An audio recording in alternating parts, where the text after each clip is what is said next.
Hey everybody, I'm out on this beautiful day after a lot of days of rain, and I want to talk to you again about if you can hear the train in the background, I'm not sure you can, but I want to talk about Luke 15 again.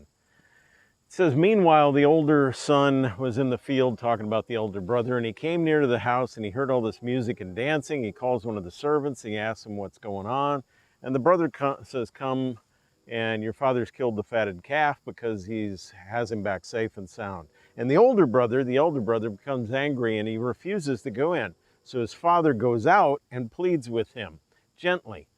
But he answered the father and he says, look, all these years I've been slaving for you and never disobeyed your orders, key word. Yet you never gave me even a young goat so I could celebrate with my friends. But when this son of yours, who has squandered your property with prostitutes, comes home, you killed the fattened calf for him. The father says, my son, you're always with me and everything I have is yours.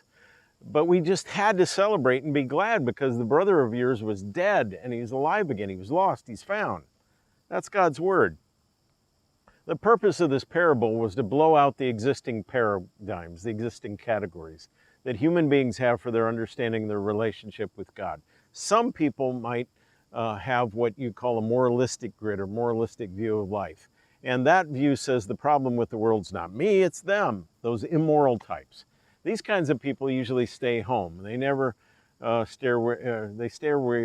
stay rather where they've been raised. And then you have that other kind of person, kind of worldview, what we'd call not a moralistic grid, but a relativistic grid or view of life. And that relativists are the ones who say the problem with the world isn't me, it's them, those condemning types.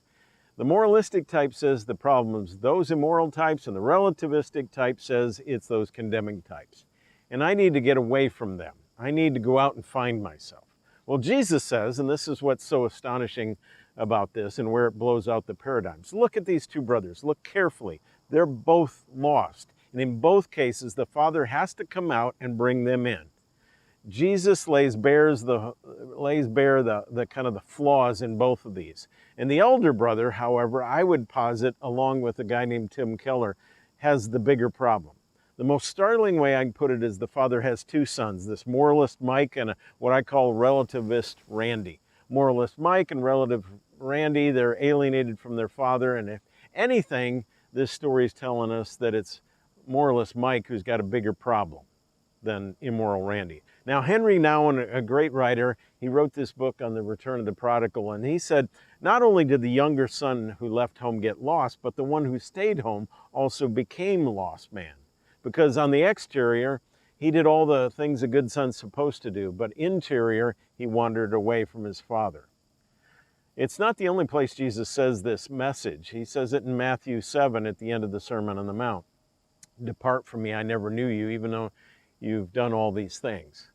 But in verse 31, the father says, you've always been with me.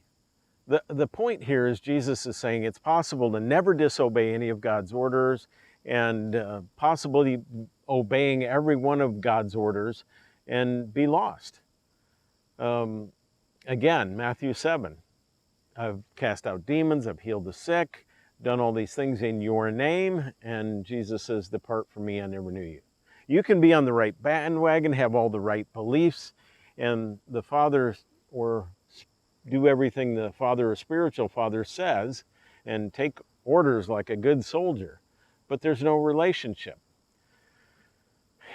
The elder brother has been with God, but he doesn't know God. He's been with the Father, but he doesn't know the Father. And the story is actually telling us that, I think at least, that the older brother's got this bigger problem because the younger brother knows he was lost. From another point of view, it's pretty clear. The father has this moralist Mike son and Randy the rebellious relativist, and has this nice disciplined Mike son, and he's got this rebellious son. But Jesus is getting across here is the elder son is lost because of his goodness, not because of his badness. Now, he says, I obey everything. Because I obey, I don't like the way you're treating me. Because I obey, I have a right to say I don't like the way you're running my world, the universe. It's his obedience that's alienating him. And how could that be? Well, Jesus over and over says to the Pharisees that it's the pimps and the prostitutes that are going to get into the kingdom of God before you. Now, a guy named John Kirshner once put it this way: the thing that really separates us from God is not so much our sin, but our damnable good works. Now, how could that be true? How could your goodness separate you more from God than your badness? Well, first, the reason goodness actually makes you more lost than badness is goodness masks your battle with God.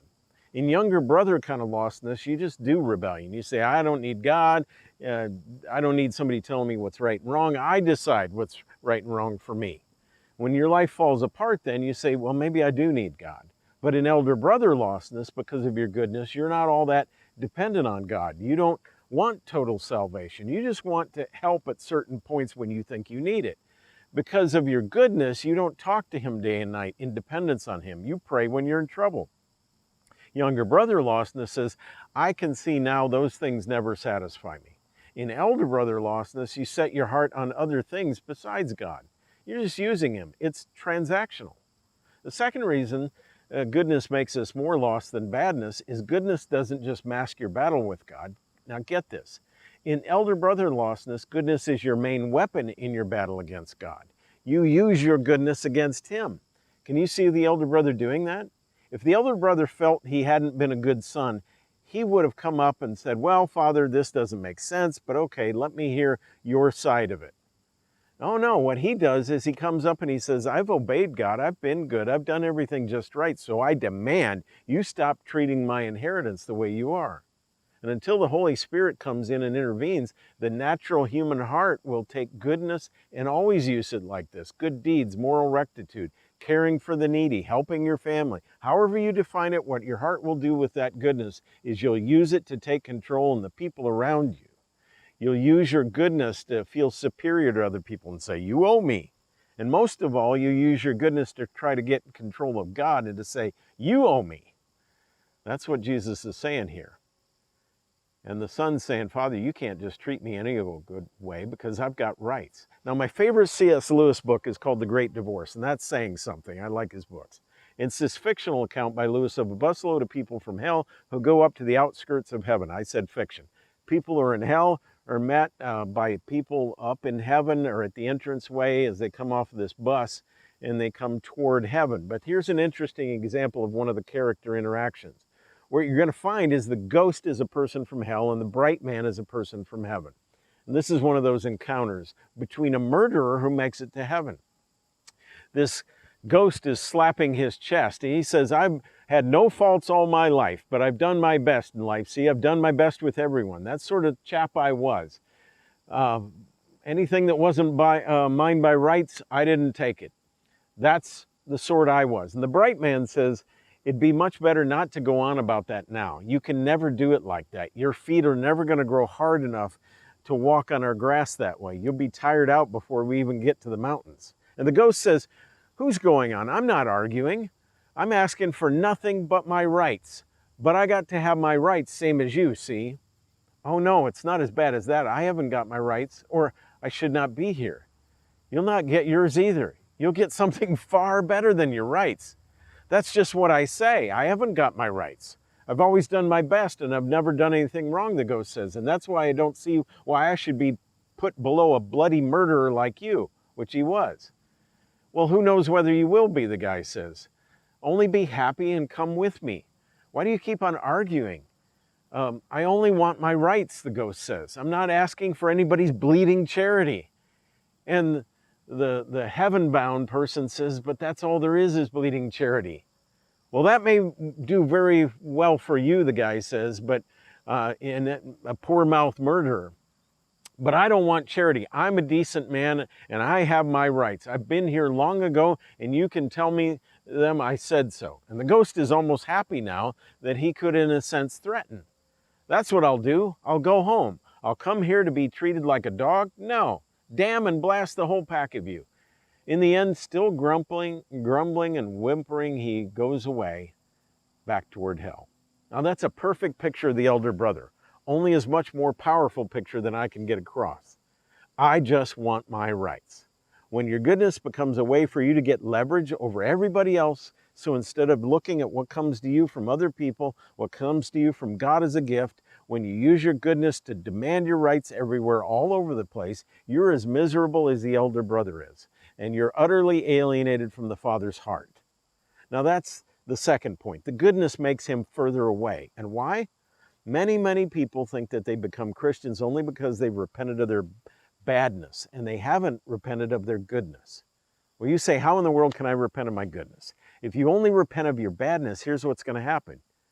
You think you become a Christian, but what you've actually done is you're continuing to say, if I'm really good, if I really try hard, if I really work really well, if I'm a good husband, a good wife, a good child, good son, good daughter, good father, good mother, if I do all these things well, what's happened?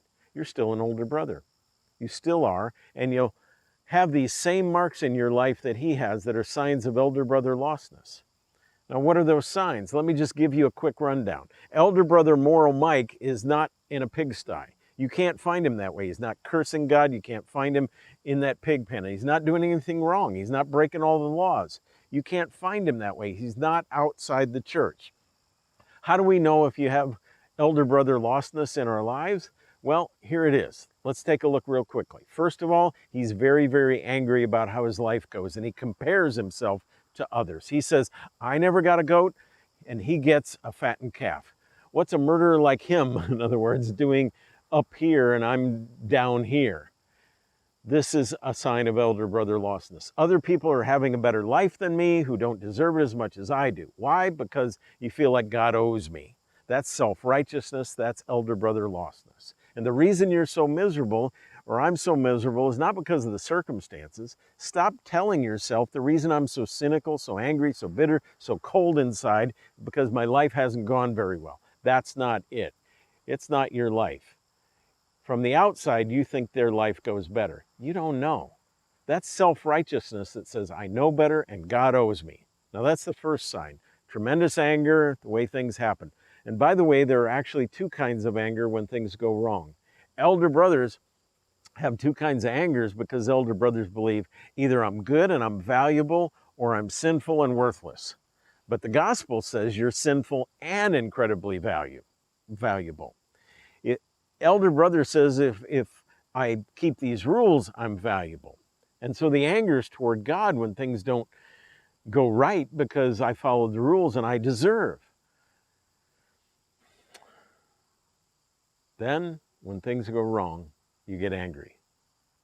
But you don't get angry at God, you get angry at yourself. You say, what an idiot I am. How did I do this? Why is my life going wrong? It's all my fault. You're going to be filled with anger. The gospel, which is completely different grid, takes you completely out of the elder brother religion, takes you completely out of this. It doesn't say you're either good and valuable or sinful and worthless, but you are very sinful and absolutely valuable. Because you know you're sinful when bad things happen, you don't complain because you know you're valuable when bad things happen. You know it's not a punishment. Did you hear that? If you're a Christian and you understand the gospel because you know you're sinful, you don't complain when bad things happen.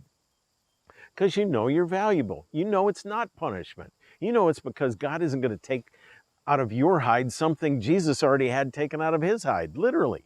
The anger when anything goes wrong is a sign of elder brotherness. Now second, now look carefully. He hates the law of God he's obeying. It's a dead giveaway in verse 29. What does he say? I've slaved for you. I'm so glad he slipped up when he said, I follow your orders. Not even your commands, not your directions. He says your orders. This is the difference between an elder brother and a Christian. Both the elder brother and a Christian do the will of God. Generally speaking, I must say the elder brothers sometimes do a little better job of it when it comes to moral scrupulosity, if that's even a word. But there's a big difference in why they're doing it. What makes you a Christian or not is not so much whether you're obeying the will of God, but why you're obeying the will of God. Let me give you a quick illustration. When I was in high school, I had a music appreciation class, and I had to listen to Louis Armstrong so I could pass the test and pass the class. I had to pass the test so I could get a good grade in the course and go to college because I needed this humanities course for college and to get a degree so I could get a graduate degree and then so I could get a decent paying job, a white collar job. Now I used now I used Louis Armstrong to get money basically. I was transactional. But something's happened to me over the years in Louis. Now I use my money to buy Louis Armstrong stuff, to listen to him. Whatever something kind of a collar job I've got allows me to do that. Now I enjoy Louis just for Louis. Now, when you find something beautiful, it's its own reward. When you find God as the reward, it's something beautiful. On the other hand, if you listen to it or you look at it or you have it in order to get something else, then you're not doing it out of aesthetic joy. You're not doing it just out of a sense of beauty. You're not doing it for itself. You're doing it for yourself. I love God now, not for what he can do for me, but for who he is. And every time I become transactional, I'm using God or people in some cases to get what I think I deserve. Now in Psalm 119, it says, love the law, it's sweeter than honey to my mouth. And that's utterly, it can't be understood by an elder brother because the law is a means to an end. It's transaction, this for that, quid pro quo. Because you saved me and because you found me is why I love the Lord, not for what he can do. But the elder brother says God's just looking to get worshipers, to get congregants, I guess. And when you see the gospel, why did Jesus Christ die for me? He could get nothing out of it. Nothing, nothing, nothing. He died for you because he must find you beautiful and worthwhile. He must actually love you for who you are, a sinner, saved by grace, hopefully. Hopefully we love him back for the beautiful that he is. For the first time, you might love him for who he is. You obey him not for what he's giving you as a result of your obedience. The obedience becomes because I want to, not because I have to. The elder brother says, I've obeyed you, I've obeyed you, I've obeyed you, and I haven't gotten. If you have a condition on your obedience, if you say, if God doesn't answer that prayer, if God doesn't, or if he lets this happen, then what good is being a Christian? That's elder brother, because the elder brother has not examined his premise. And the premise is, God's not the thing I need. God is not the ultimate beauty. God is not what my heart is really after. And you're lost, lost, lost. We see elder brother lostness if we're angry at what's going on in our life.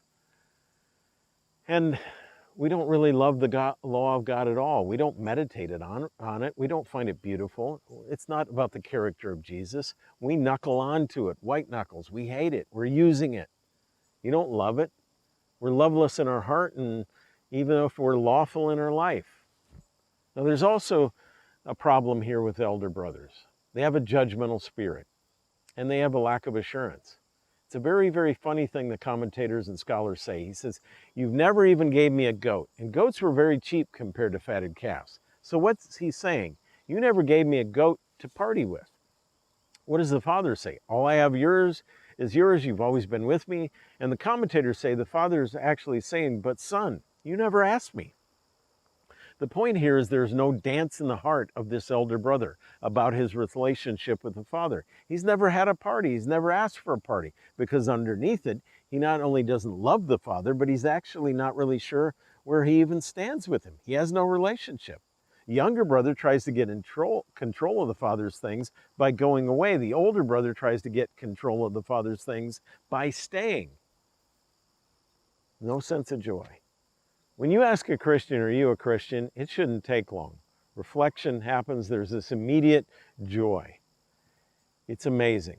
How could it be? Grace is amazing. If you ask elder brothers if they're Christians, they say, well, of course I'm a Christian. Why are you even asking? What are you up to? What are you thinking about? How dare you ask me a question like that? There's never a party in the elder's relationship with the father. There's never a party, never a dance. With Christians, we lose it. But it doesn't take long if you do a little reflection. Your eyes start to dance. Your heart starts to dance. There's a wellspring of joy. You notice he doesn't call him my brother. He says, this son of yours. Here's a sign of being an elder brother as opposed to being a Christian. When you're an elder brother, you're never sure where you stand with God. You're always nervous. You're always insecure. There's never a joy. There's never a dance. But if you're very sure about other people and where they stand, because since you believe you're saved by doing good, if you see somebody else doing something wrong, you say, well, that person can't be a Christian. Look at her do that. Christians don't do that stuff. And that's true, but that doesn't mean she's not a Christian, because maybe, just maybe, she's saved by grace. Now, if you're an elder brother, the point is you're very unsure of yourself and you're unsure of everybody else. You have them all pegged. But if you understand the gospel, if you look in your own heart, you see things that are bad and wrong, but you know what Jesus has done for you. You're able to relax about yourself, but when you look at other people, you're very, very charitable. You start to say, well, that person's not living right. But after all, you're not saved by living right. And suddenly what happens is you become the most unjudgmental person in the world. The other elder brother says, if I were going to have a party, I'd only invite my friends. Now, the commentators and scholars will tell you a fatted calf was way, way, way, way too much for the family to eat, even if you invite all the servants. And one commentator I read said there's no way you kill a fatted calf unless you want everybody in town to come, no matter who they are. Don't you think all those people out there in town thought the father was a terrible father? Don't you think there are a lot of people out there who probably think the father's an idiot for letting his son back in? People with an elder brother spirit. The difference between a Christian and elder brothers are always, always judging and looking down, and they're saying, oh boy, Christians are the least judgmental people in the world. Christians are even saying to people who don't believe what they believe, I'd like you, as much as you're willing to feast with me, I'd come on over to my house. Maybe I can get you to see what I see. But if you don't, that doesn't mean I won't eat with you. And that was the whole point. Jesus was eating with sinners. Jesus put himself in this story as the father killing the fatted calf and inviting people. That's incredible. Now, and many people would be offended by what he did. They think it's ridiculous. The whole town's invited. There's an exclusivity about the elder brother, and there's an incredible exclusivity about that attitude. But there's an inclusivity about Christianity. If you think you're saved by works and you always feel superior and you say, I'd never do that, or you can't forgive a sin against you, you don't know what you're thinking in your heart of hearts then. If today you're having trouble forgiving somebody, you've been saying, I would never do something like that. That's elder brotherness. I'm not saying you're an elder brother through and through, but you have a little bit of elder brother in there. It's not your badness. It's your goodness that makes you angry. It's your goodness that makes you bitter. It's your goodness that makes you worried. It's your goodness that makes you look and say to these rules, oh my gosh, I guess I have to do it, but boy, it's better than going to hell. It's your goodness that causes you to even compare in the first place. It's your goodness that makes you miserable. It's your goodness that's at the heart of the problem. It's your self-righteousness. And self-righteousness is the cause of racism, classism. It's the cause of family breakdown. Now, one last thing. Some of you were younger brothers, and when you became Christians, you were excited to see when you read the Bible that Jesus is always harder on Pharisees than pimps and prostitutes. He's always harder on elder brothers than younger brothers. And as a result, you hate elder brothers now. You think, I can love everybody but Pharisees. I can love everybody but moralists. I can embrace everybody but those kind of people have ruined Christianity. Don't you realize what's happened? You were a younger brother, but now your own heart, with a little help from the enemy, is turning you into an elder brother, toward elder brothers. Jesus comes into the Father and basically says, come home, come in, my son. Whether you're rebellious or a Pharisee. Now, how can the elder brother be recovered? It's a fascinating end of this sermon. In every other parable, you have a shepherd going out to get the sheep. You have the woman going out to get the coin. You have the father dramatically going out and running toward the prodigal. At the very end, we actually have a failure by one of the searchers. And what do you mean a failure? It shouldn't have been the father. It should have been the elder brother. Jesus is showing us the bad elder brother and what a true elder brother would have done. There was this Time magazine article during the Vietnam War, and a young man was shot down behind enemy lines. He was missing in action. And he had an American brother who sold most of what he had, and he went out into the jungles of Vietnam. Years he looked, searched. I don't believe he ever found his brother, but he searched.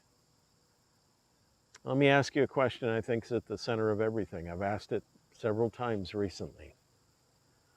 Are you living for or from? Are you living for acceptance? The Father says, you've always been with me, and all I have is yours. Now come in and let's dance and party. I thought about a title for this message, and I was mindful of when I was back in junior high or high school. I can't remember when it came out, this old Loggins and Messina song that said, your mama don't dance and your daddy don't rock and roll. Well, let me tell you, in this story, in Luke 15, your mama may not dance, but your daddy does. And he likes to throw a really big party and invite everybody. May God bless you and keep you and make his face to shine upon you and give you peace. Shalom.